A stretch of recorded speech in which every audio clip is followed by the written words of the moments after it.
Hi, everyone. This is Whitney Young, HGA's program coordinator, and thank you for joining us on our last segment today. We will be featuring 4 wonderful thread talks, so it's an extra long thread talk for us today. Before we jump in, I wanted to let you know and remind you that Spinning and Weaving Week continues through the weekend. So if you haven't registered yet, please check out our schedule on our website for Saturday and Sunday and take advantage of all our many offerings still to come. And don't forget the fabulous fashion show on Sunday. You're still able to register to show off anything you have made, and we want to see it. You don't have to be professional. You just have to be able to turn your Zoom on, be able to have a camera connected to a computer so that we can see your work, and we really want to see it. So I encourage you to sign up if you haven't Anyways, let's move on and introduce Melissa Weaver Dunning, who will be our first speaker tonight.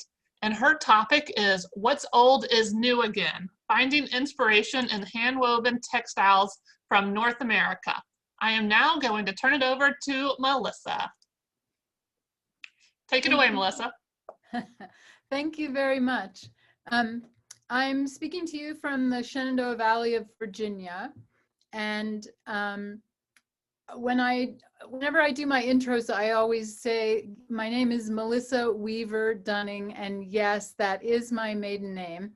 I have relatives on my father's side who came from Strasbourg, which was a German-speaking part of Europe when they left. And as far as we know, there weren't any other weavers until this generation. I have 3 sisters, and 3 of us spin and weave and knit and quilt and sew and all those things. And 2 of us are musicians. So it definitely came back in spades. And I'm gonna share my screen with you and show you some slides while I talk about my subject tonight. And yeah, you're gonna open, okay, and play. And there we go, okay. It's so nice when things work. So I learned to weave in 1980. In Vermont. I studied with Norman Kennedy, and this is a picture of Norman. He is originally from Aberdeen, Scotland, and he was born in 1933. And unlike most people who were born between the 2 world wars, he was very much interested in the past and how to make things and grow things and brew things. And he was raised primarily by his grandmother and really is just more of an old world kind of guy. And he came to this country in 1965 to sing at the Newport Folk Festival to represent Scotland. And within a year or so, he was the master weaver in Williamsburg, at Colonial Williamsburg. And when I met him, he was running the Marshfield School of Weaving in Vermont. And my sister Annie and I both studied at the Marshfield School. And this is a picture of Annie. She was there in 79, late 1979, and I was there in 1980. And the school, all the looms at the school were old historic barn frame looms. And so that's what we learned on. And when we started at the school, we were given, on the first day of a 6-week course, we were given a paper grocery sack of raw wool, which we washed, it dried, we picked it, we learned to card, we carded all of it in the course of that week. That's a lot of carding. And we learned to spin, and then we learned to ply, and then we did a little dyeing, and we learned to spin pencil roving on the great wheel. And at the end of the 2nd week, we used our pencil roving spun and plied yarn to make a warp, and our from scratch carded and spun on the low wheel yarn to weave a small striped blanket. And most of us at that point said, could we do that part again? Because that part was really fun. And then we spent 4 weeks designing and spinning pencil roving singles for the weft, and we used a commercial mule spun for the warp, planning a full-size tartan bed blanket, which was a pretty big project, but we had 4 weeks to do it, and we did. And at the end of that 6 weeks, I knew I had a pretty good idea of how much I didn't know about weaving, but I was completely hooked. And I really loved the world of historic textiles that we got involved in. And so I hung out at the school for 2 years. I just made a pest of myself. And then I moved to Virginia. And I have been teaching weaving for about 25 or 30 years. And I've also had the opportunity to do some special jobs. I've done a couple of consultations for George Washington's Mount Vernon. So this is a picture from maybe 8 years ago at Mount Vernon, when we reset the loom there with linen. And I started teaching at the Marshfield School of Weaving about 5 or 6 years ago. So this is a picture of myself with Norman up at that school. So my focus as a professional weaver has been domestic hand weaving in the Eastern United States, late 1700s, right into through the 1800s. And so I have lots of classes that I teach that relate to this, and most of my students are interested in history, or they get a big dose of history in the course of the class. So this is a picture of Roddy Moore's part of his blanket collection. It's a double wardrobe. So he opened it up to show me, and there's 2 whole sets of shelves. And this is my little piece of heaven. So these are blankets. And a lot of people collect coverlets, but not very many people collect blankets. So that grid there, that red and white check, that blue and white check, that's the foundation of everything that I love about weaving, is that simple interlacement and just that basic grid. And for some reason, that really floats my boat and informs a lot of what I do. And this is a historic blanket. This is part of Norman's collection. You see the seam down the center. These blankets were woven 45 inches wide and double the length, and then folded back, and the long side seam would be stitched up, the long side selvages, and then the top cut open, and then it would open like a book to a approximately 90 by 90 inch blanket. So that's my happy place right there. And what I wanted to talk about today was that there are so many historic structures, and as weavers, you may feel yourself to be a very modern person and want to have new ideas and really play.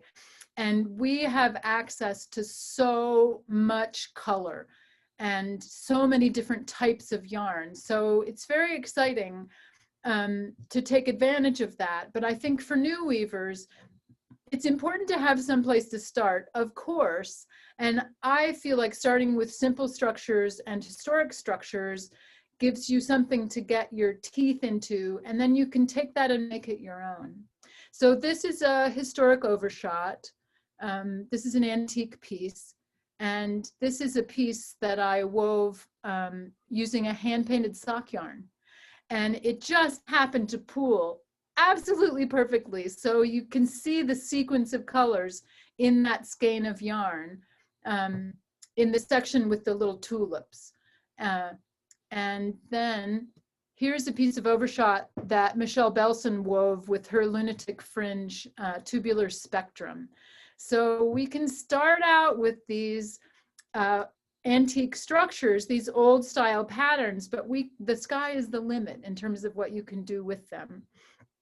So one of my favorite things to work with is tartans, and I teach a lot of tartan classes, and I have never tired of weaving tartan, of watching those colors work up, and the place where 2 different colors blend together and make new colors. Just as a weaver, I really enjoy that process. But you can do something as simple as change the weft colors. So the sample on the left with the 2 shades of blue was woven with the same colors for the weft. And then the second sample is 2 shades of green that harmonize really nicely with that blue warp, but it just shifts that weft. And of course you could get much more creative with that. And this is a piece, sometimes I have students who will choose a tartan, but say, I want to weave this tartan, but I want to change all the colors. And this was a particularly successful recoloring. As long as you keep the saturation of colors similar, you can have a very successful piece building off of the structure of that original tartan. And this is another example. This is the logo of the Blue Ridge Spinners and Weavers Guild. And we took the colors from this logo and designed this tartan, which was that guild's tartan. So there's a lot of fun to be had with tartan weaving. This is a set of samples from my Acadian weaving class, which looks at the earliest European French settlers who were in maritime Canada, what is now maritime Canada, and then got kicked out when the British won a decisive battle. And many of them made their way to Louisiana and became the Acadiens, eventually morphed into Cajun. And they were weaving the same types of textiles 250 years later, only they were using cotton instead of wool. So this class explores those options. And the kinds of things that my students do at the loom with color and taking advantage of some of these techniques. The French peasant weaving was all two harness. So these are mostly weft manipulation techniques, but they're really, really fun to play with. And it's great watching the ideas that weavers have in class, that students have. This is an antique shaker rug, and it has this lovely twisted weft and some other features. Here's another close-up of a shaker rug with 3 colors twisted together for some of the weft yarns. And these are shaker rugs, 2 I wove and 2 Nanette Davidson of the John C. Campbell Folk School wove. So you can recolor, you can use your own palettes and ideas. This is a shaker dress, and I love the use of thicker threads that are accenting particular areas of the dress. It's a very plain dress, very simple, but it has these lovely details. And this is a piece of Catherine Weber's weaving with her beautiful dyeing, but again, the thick and the thin, which can be used to such good effect in so many ways. This is an antique M's and O's towel, or an antique draft. And M's and O's, I think, is one of the most exciting things to use to play with color. So this is unwashed and washed sample that I wove for a study group, and I used some color in the warp, but primarily in the weft, and it just really highlights that.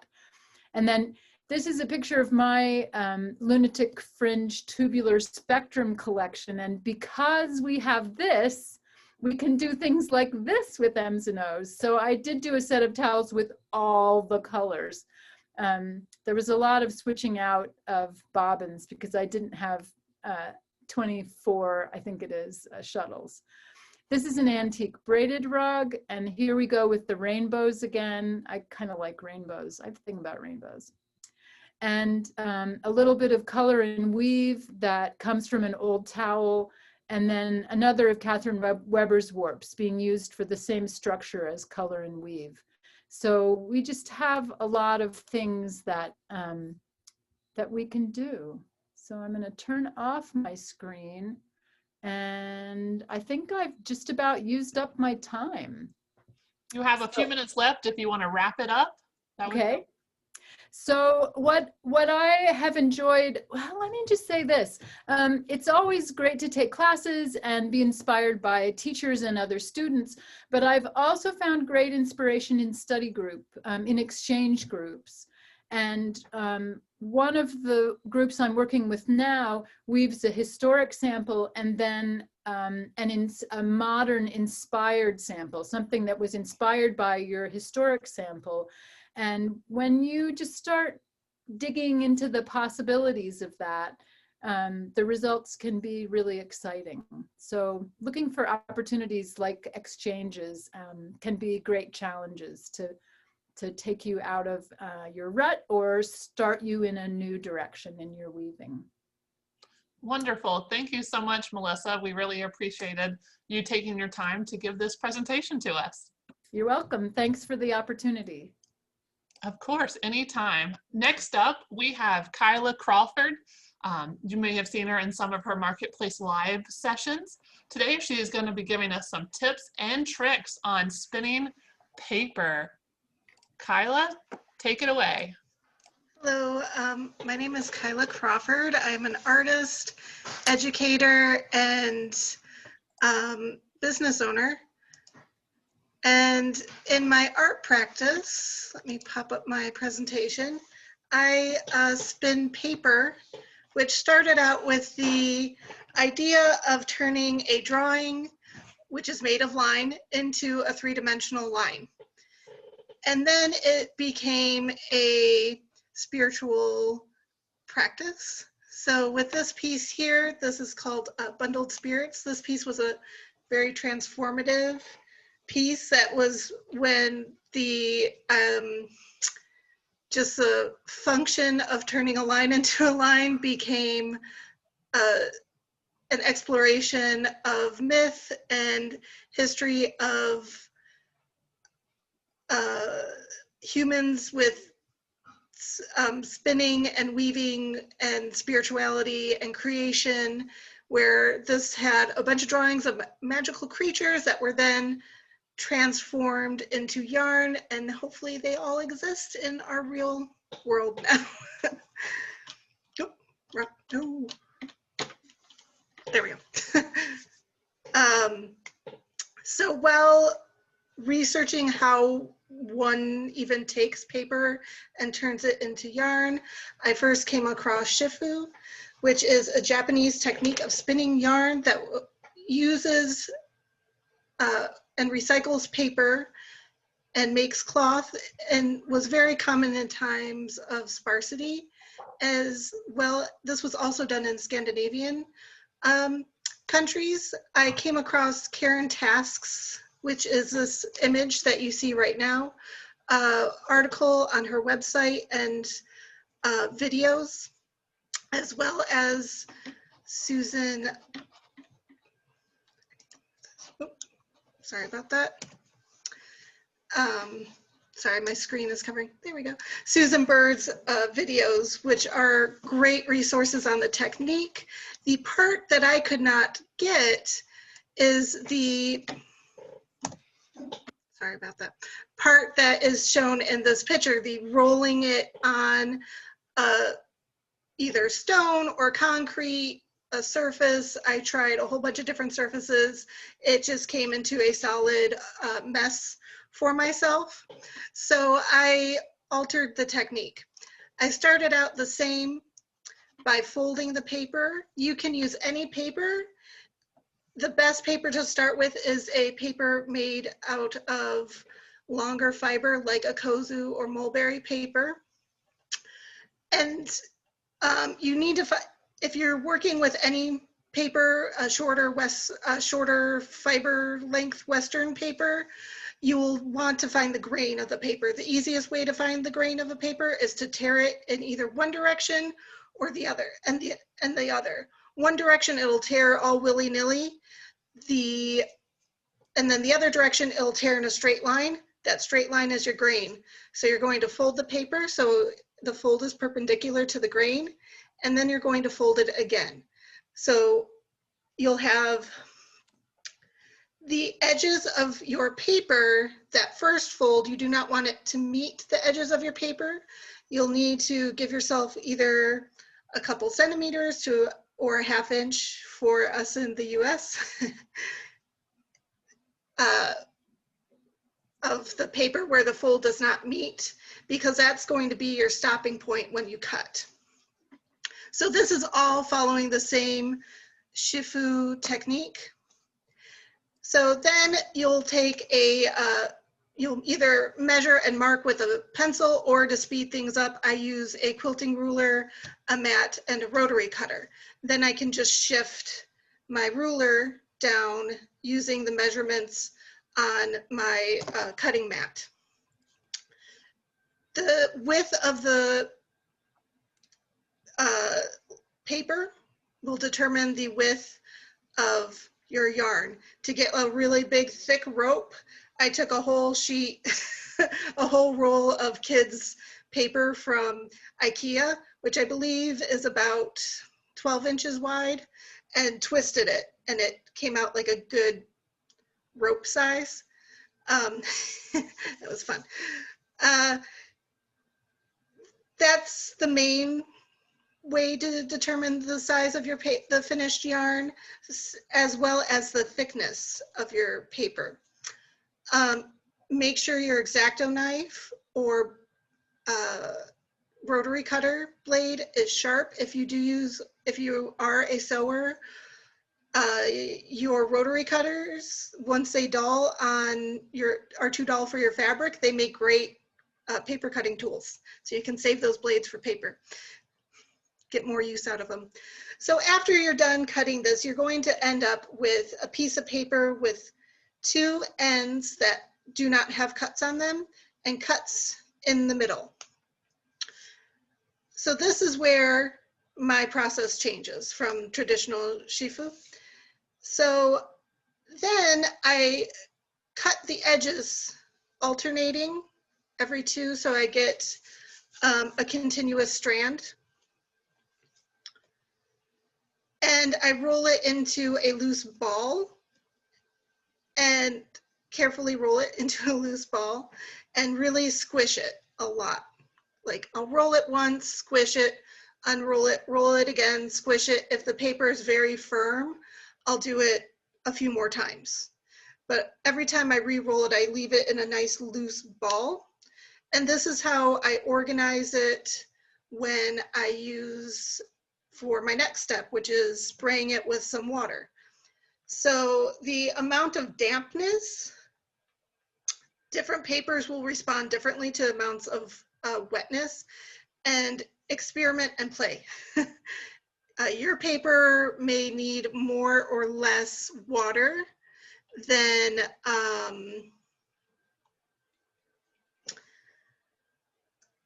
depending on where you live as well. I live in a very humid environment, so my paper may stay more damp for longer than other people if you're in a more arid environment.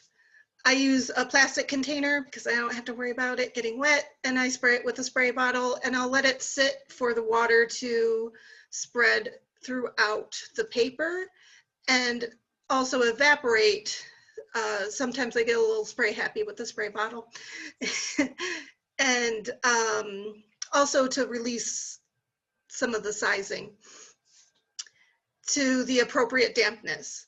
Again, that it takes trial and error. You want it damp, not too wet, not too dry. If it's too wet, it will fall apart while you're trying to spin it. If it's too dry, it won't twist as nicely, and if you'll get like areas of flatness in the yarn. This one, the water was just right. Also, marking material, like mediums that you use to mark your papers, can have an effect on how they absorb water. So while spinning, you do not want to draft. If you draft, you're going to break the paper strand. So I still keep my hands in a drafting position, although my left hand, I'm right-handed, so my right hand, which is all purple from that paper, is smoothing and twisting while the spinning wheel is. I'm just kind of like applying pressure and helping, or at least in my head, I'm helping it along. Get it really nice and smooth. And my other hand is there to support that fragile paper because it's quite fragile when it's wet. Once this is dry, it's really strong. I do the similar technique on both the spinning wheel and the drop spindle. And then I have found using either dedicating a drop spindle and a bobbin to this process because it is a wet process. So if you're working with wood that's going to swell and shift and get off balance and ruin your nice wood. So I have found the plastic bobbins and spindles from Ackerworks, And they are great for a wet process because then I can leave it on my bobbin and it can just dry there completely. I haven't had a problem with mold, and I live in Houston, Texas, which is very moist. So usually I'll just let it sit on the bobbin and dry, and then I'll get to what I'm going to make after, which is, you now have yarn, which has a very interesting body. One of the ways I love to corral this material and use it is just to make beautiful yarn balls. I recently made one for my husband, and he's been using it as a prayer focus. So this piece there, Waiting, has more of the creatures that I've created in my world building with my artwork. They're drawn up, and then with each of the breaks in the paper, I've tied it together with some gold thread, and they're connected together. And Waiting with full, like yarn is full of potential, just waiting for us to create worlds with it. Here are some more in yarn, different yarn storage shapes. And again, with exploring the Sumi paper that I found at Daiso breaks really easily. So to show off that fragility, and yet create a single strand, I've used other thread to tie it together.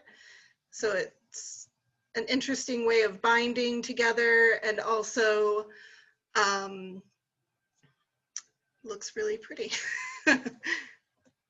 And then I've also woven with it. So I've really gotten into weaving with it more recently. So here, and using it as a decorative thread in Overshot.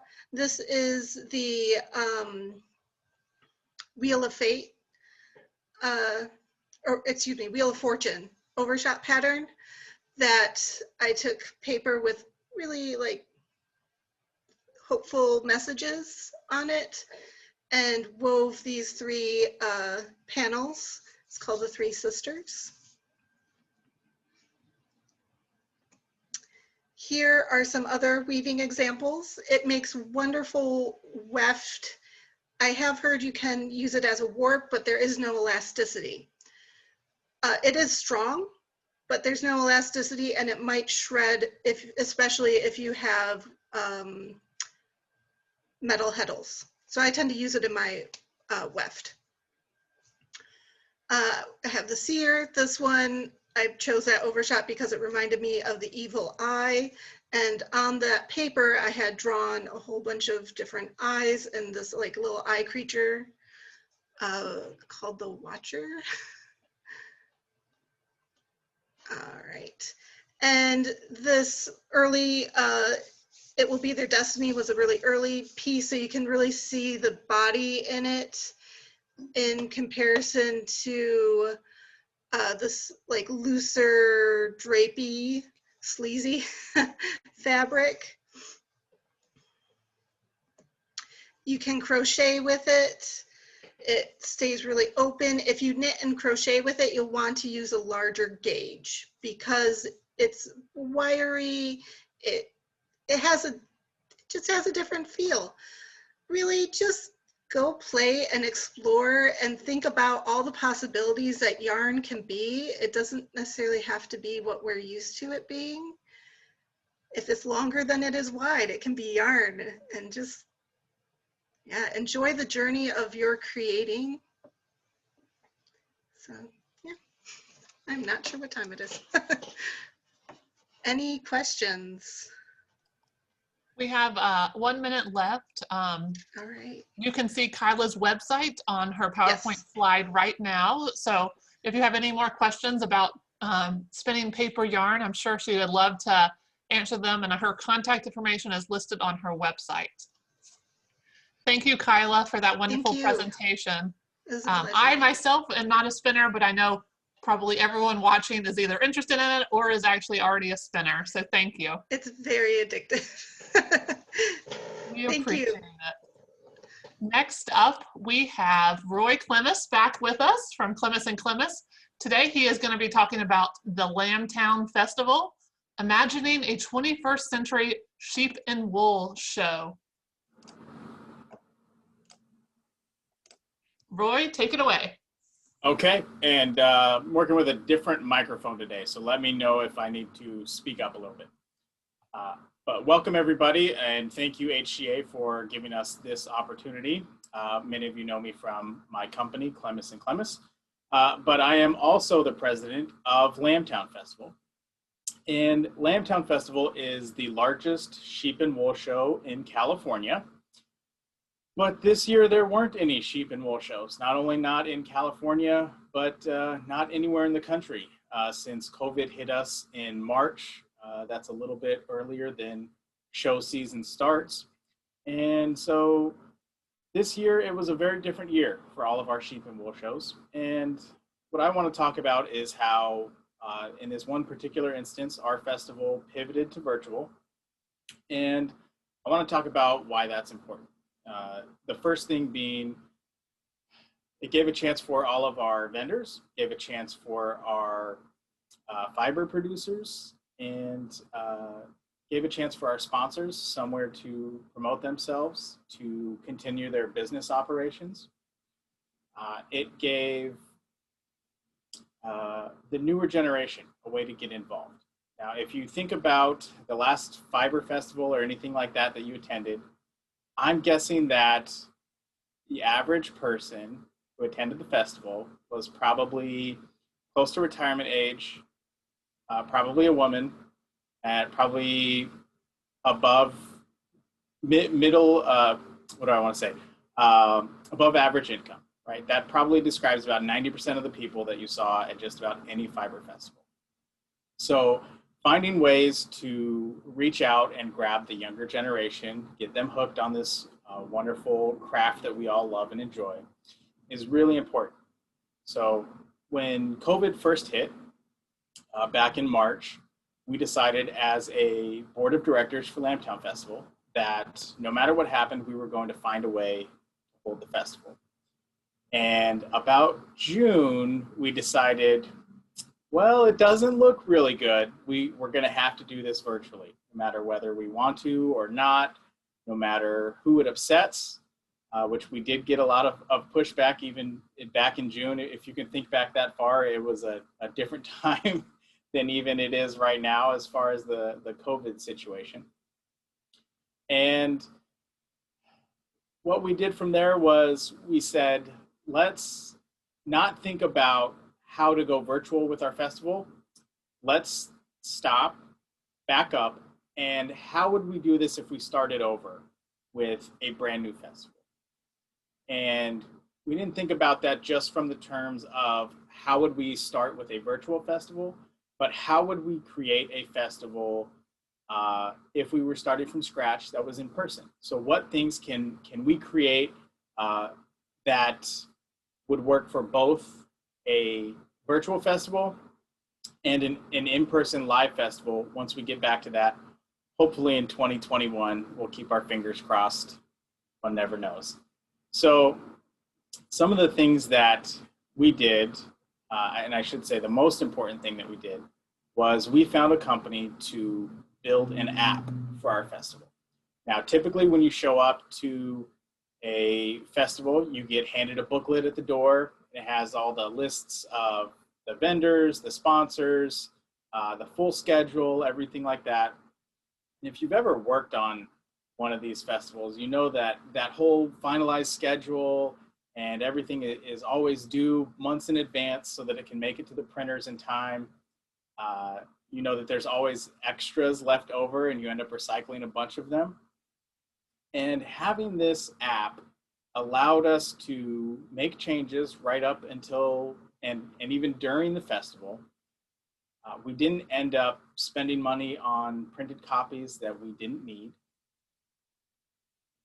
And we have something that is still usable. So even though the festival was last weekend, you can still visit the app. You can still take a look at it, and all those notes that people made in there during our vendor presentations, during our workshop panel or any of our other panels, those notes are still accessible. So if people were making notes about something that they want to purchase later, or maybe writing down a quote, something along those lines, they can still access those. And it's all right in your pocket. So I think that's a really game changer as far as the pivot to virtual goes. It's always accessible. It's open 24/7. The sales go direct through the vendors' websites. So it's not like there's all this additional work of having to create a whole nother platform for sales. The sales and opening the vendors' websites all happens directly through the app. So I think it's a really innovative way for people to continue to have festivals virtually and to host them without a whole lot more work than actually creating a website. So the app may look similar to a website, but it's a lot more intuitive and a lot more functional than a website. One of the other things that we did that I think was really innovative was our sheep to shawl competition. Many of you from HGA would probably appreciate the way that we did that. And we took a look at the regular rules for the sheep to shawl competition. And typically you have 8 team members across 4.5 hours creating a shawl. And we decided that in light of COVID, we wanted to small the teams down just a little bit. So we took out the educational liaison, and we said, okay, and we took out the 30-minute mandated lunch break. So we said, okay, that leaves 28 hours of competition. And instead of requiring teams to have 7 people and to all get together and work under one roof, we said, let's start in August and let's run through the end of September, since our festival is the first weekend in October. And we let people work at their own pace, in their own homes, in their own backyards, whatever they felt comfortable and safe with. And across those 6 or 7 weeks, each weekend from, I think it was 10 a.m. to 5 p.m., we held Zoom sessions, and people tuned in and watched the teams while they were doing their fiber prep, while they were spinning their singles, while they were plying, and then while they were weaving. And so you got to watch people build a shawl over this period of time.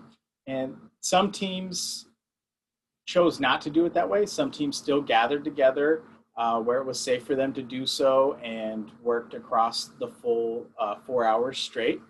And the interesting thing about that was there wasn't a whole lot of difference, I would say, really in the quality of the shawls between the ones that were built maybe an hour or 2 at a time and the ones that were done all together. One of the fun things about the sheep to shawl competition that we held virtually was that we had 2 teams from Washington State, both from the Seattle area. And typically we don't get teams from out of state come to our in-person live competition for our festival. Every now and then we'll get one come down from Oregon, or somebody will come down from Reno and want to participate. But this was the first time that we had someone come from the north end of the coast of the country. So that was really fun to see. And I think going forward, it's going to really kind of open some eyes as far as what's possible as far as holding a virtual competitions. Because if we extrapolate that, there are ways that we could do spinning competitions that way. You could do other kind of weaving competitions that way as well. And yeah, I think that's all I want to say about that. I'm doing okay on time. What I'd like to do is show you a little bit of the app if I can get the screen share going. And that. Whoop.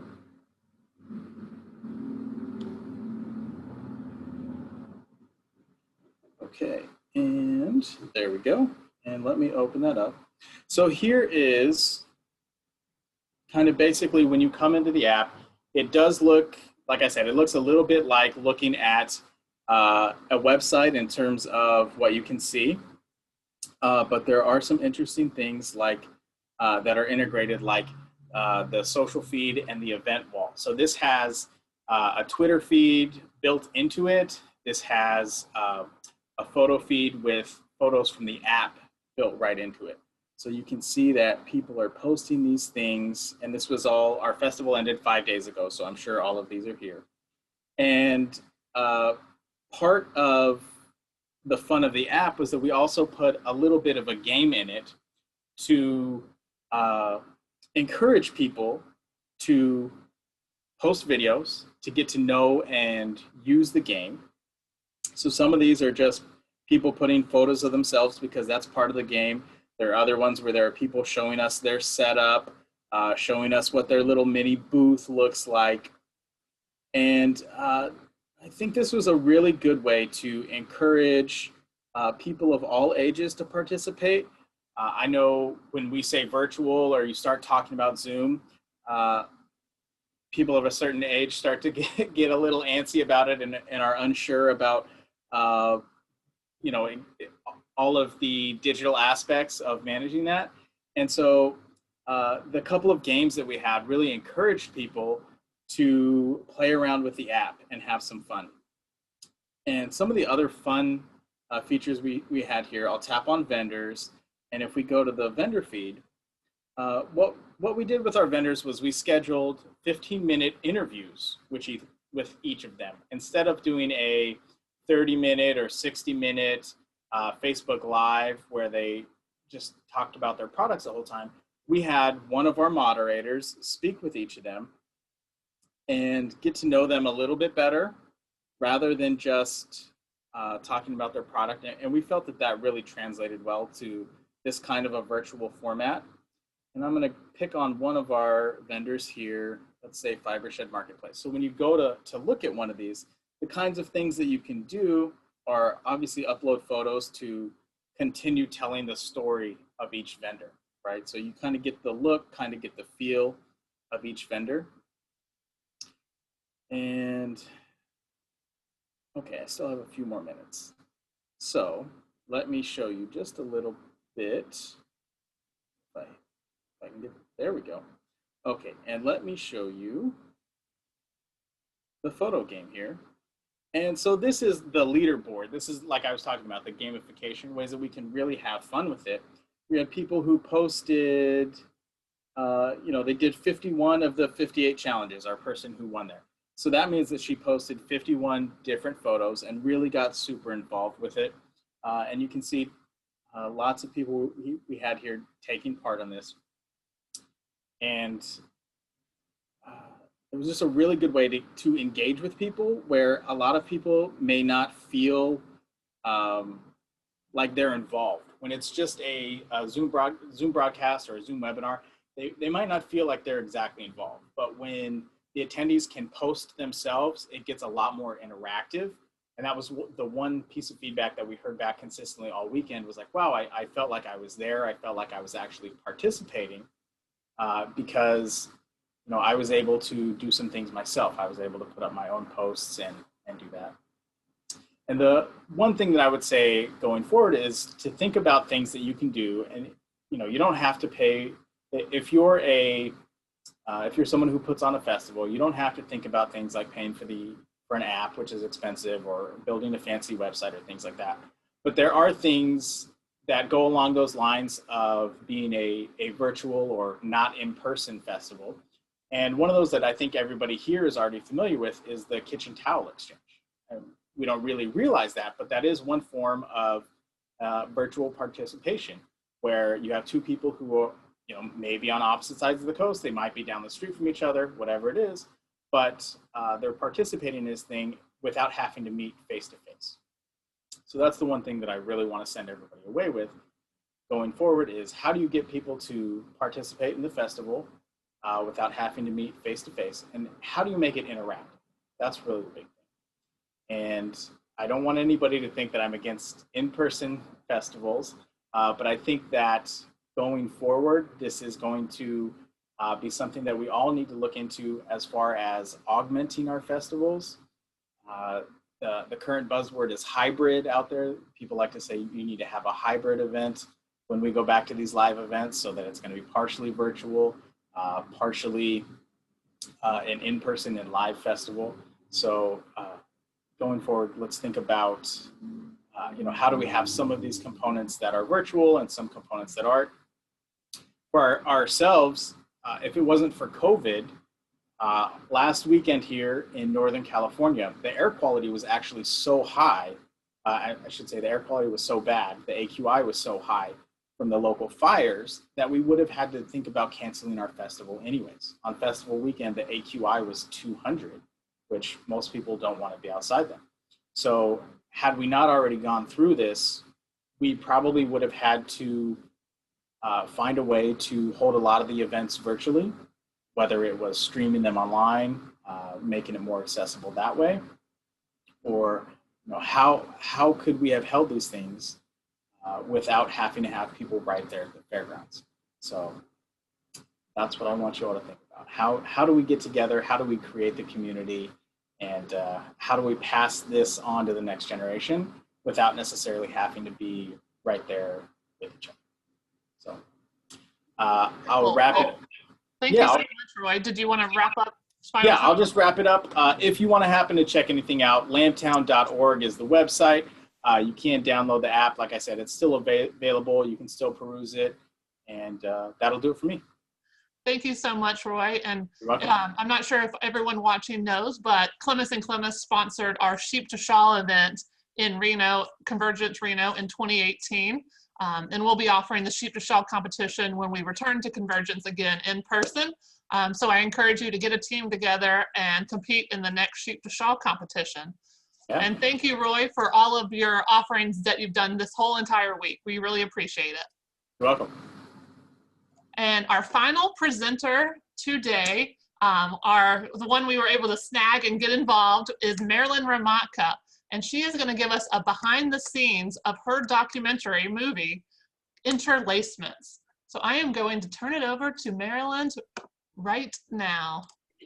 Thank you very much. And I wanted to say thank you to Roy. Oh my goodness, that was so inspiring. I mean, this whole thing where we have to be mobile and be thinking new things and not be stuck in our old ways, just to hear how seamlessly you did that was just very inspiring. Thank you so much for that. I am greeting you from sunny Seattle, or not so sunny Seattle today. I'd like to thank HGA for the chance to do a thread talk with you. A lot of you are going to be seeing me on Zoom for the second time this fall, because I've been doing a lot of programs via Zoom. And in those programs, I would be talking about Uzbek Ikat or Gujarat, and I would only get a chance to just mention my movie, and I like to talk about that. So let me share my screen and share screen, good, and go to the preview. There we are. Interlacements, Threads, and Lives.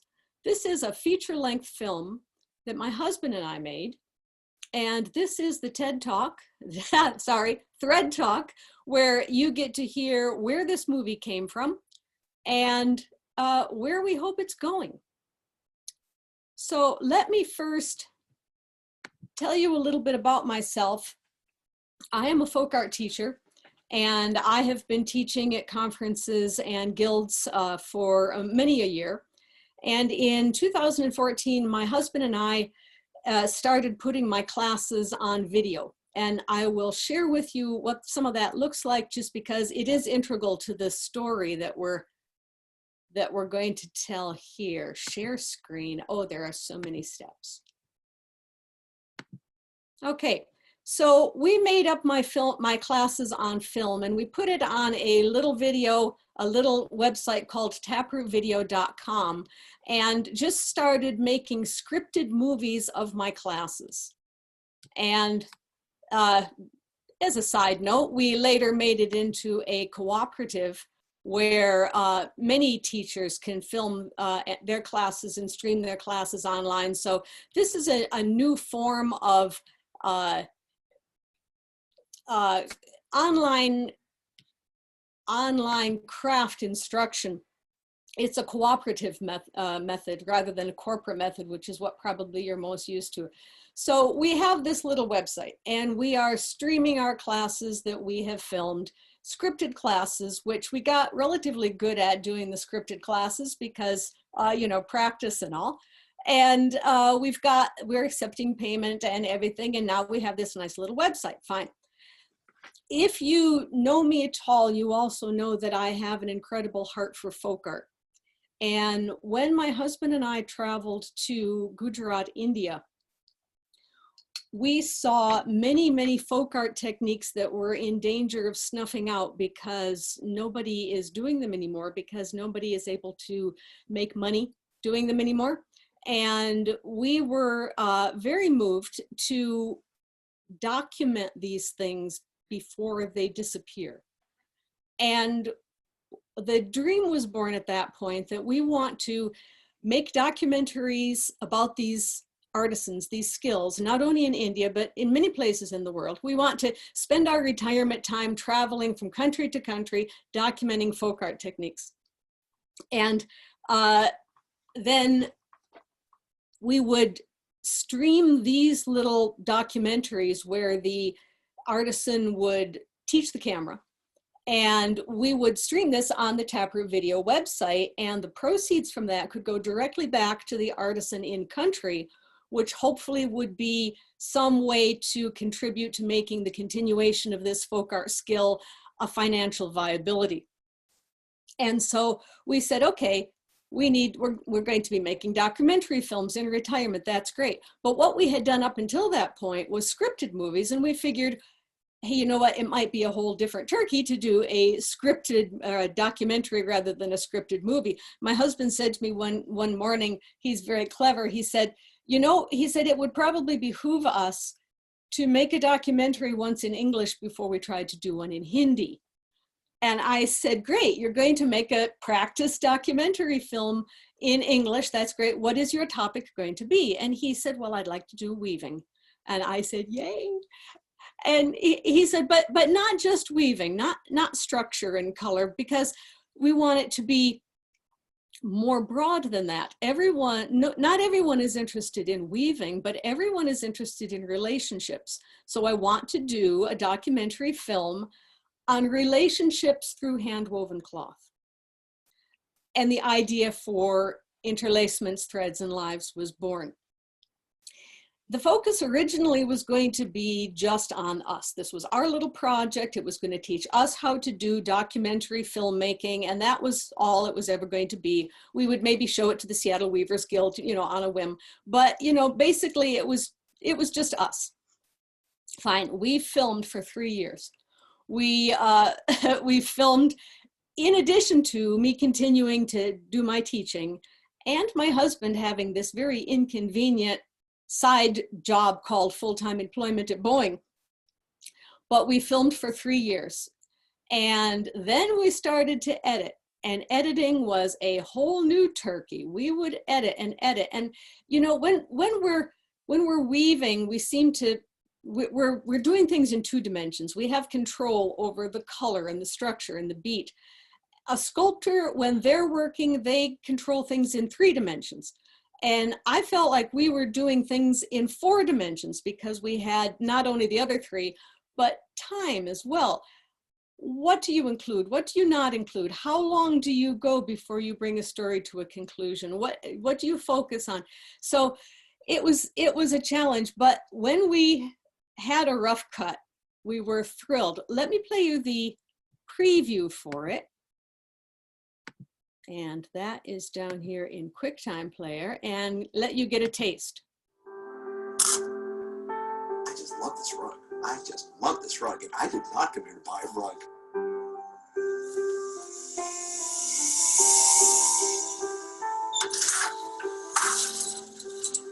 Weaving. A better use for the warp would be a trellis for peas.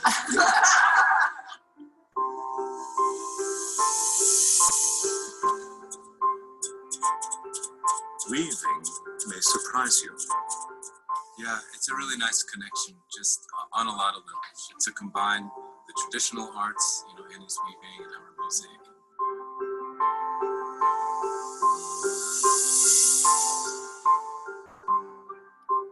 Weaving brings not only threads together, They were the best part of children's patience because it's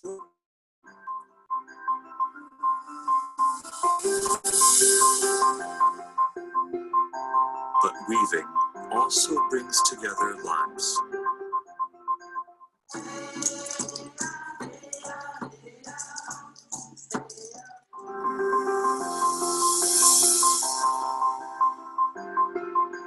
Our social fabric is being woven.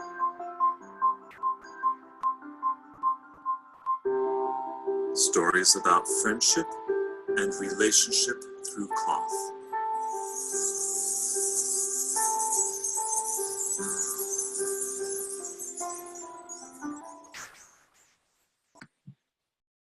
So that's the preview. So when we had the rough cut, we started looking at these stories, and the focus shifted from Reiner and I needing to learn how to do a documentary to looking at the stories. We said, these stories are worthy of telling well. And so the focus shifted from us to, let's do a good job for these stories to tell.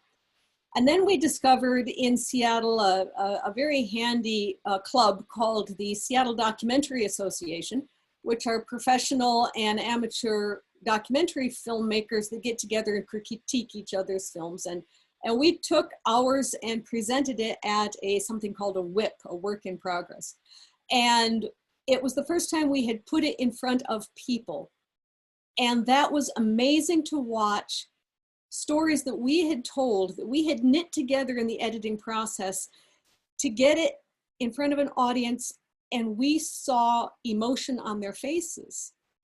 And the shift and the focus shifted again from we need to tell these stories well to, oh my goodness, we can get an emotional reaction out of people with this. And it was so very cool. They said to us at the end of it, they gave us a lot of suggestions, and we incorporated most of them into the film. Good suggestions. And they said, so what are your plans for distribution? And we said, oh, no, this isn't a movie, this is a project. And they said, no, they said, this is a movie, what it takes. And you are at film festivals. And we said, you've got to be kidding. And they said, no. And so we did. We took it to film festivals. Now we want your expectations to be correct. I mean, this is a slow movie. There's no car chases in this movie. It is interviews with weavers and people who have received woven cloth and the connections between them. So it's not fast paced, but we did get a Gold Remy Award when we took it to the Houston World Fest Film Festival. So we're kind of proud of it. So, while making up the press kit for this thing, we needed to have quotes. So we asked Deborah Chandler for a quote because, yeah, Deborah Chandler, right? And she saw it and gave us an excellent quote for the website, which is interlacementsmovie.com, www.interlacementsmovie.com. You can see that there. But she said to us, we had her see it on a private YouTube channel, and she watched it and she got back to us and said, I want this film dubbed into Spanish. I don't want subtitles. I want it dubbed because I want to show it to the ladies that I work with in Guatemala, and some of them are illiterate. So so this is what you're to do. Well, as weavers, when Deborah Chandler says jump, we like to jump. She says she wants to show it to the ladies that she works with in Guatemala because it will teach them that in this rich country, the United States, weaving is still being done. Weaving is still being honored. And weaving is bringing people together. She thinks this is a very important lesson for them. And so we have, I'll mention right here at the end, we've started a GoFundMe campaign called Let's Dub the Interlacements Movie. And that's available on the web. I am short on time, so probably people are saying, what can I do to see the movie? Well, we were going to have our world premiere at the annual meeting of WARP. Weave a Real Peace. And if you don't know Weave a Real Peace, you should find it. It is a good organization to be a member of. weavearealpeace.org, I believe, is their website. It was going to be last May, and y'all know what happened there. So what we're doing now is we're looking forward to the regional conferences that are coming up. We've already spoken with a few people in Cinch, and we're going to contact the other ones. We would like to screen this at regional weaving conferences, and also if a guild wants to hire me to come out and play it for you there, I can do that too once COVID is passed. Yeah. So we have just about exactly 15 minutes. How did I do? You did great. Thank you, Marilyn.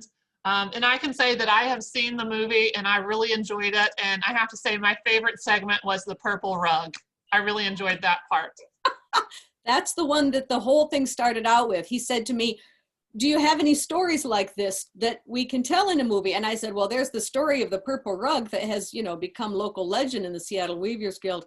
And it started out with the purple rug. Yeah. Wonderful. Well, thank you for joining us. And I encourage you to visit the Interlacements website and contact Marilyn for your way to watch the movie, because we encourage you to watch it. Well, thank you again, Marilyn, for joining us tonight. We appreciate you taking a little bit out of your time to join us and present the movie to us. And thank you to all who have joined us throughout the day today and for this session. Don't forget, we continue into the weekend and we have a full schedule Saturday and Sunday. So if you aren't already registered for those events, I encourage you to do so. We kick off Saturday morning at 11:30 a.m. Eastern with a Marketplace Live featuring New Era Fiber. So please join us then, and everyone have a great night.